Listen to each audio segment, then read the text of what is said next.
pri dnešnom vlogu, kde sa vlastne bude týkať parkourenia. Lenže parkour neviem, čo to znamená, ešte len ja som prišla na to, že čo by to mohlo byť.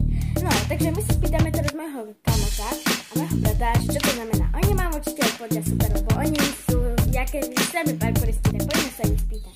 Takže prvé slovo má Dávid. Parkour je pohybová disciplína, robím ju od 6 rokov a naučím sa veľa vecí. To je slovo, neviem, či nám niečo Minka povie. Už niečo o parkourení, dobre, tak nám niečo povie teraz. Slovo má teraz môj brat. Ja vás vítam v dnešnom videu.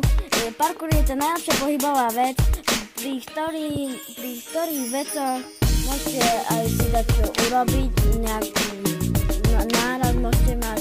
Proste je to zlé, ale je to aj kus pohybová disciplína. Radím, že by ste to robili. Takže to by bolo všetko. Takže to by dnešné video už sa končilo ako prvá kapitola. Druhá kapitola bude tiež parkourenie, ale to vám ukážeme vonku. Parkourenie bude robiť David, možno niečo robí aj môj brat, neviem. Ale ja sama neviem parkourenie. Pôjdeme potom robiť... Už natáčaš? Pôjdeme potom robiť parkour, ja vám ukážem Konga, Deša, Mankyho, Vospina a Kinga.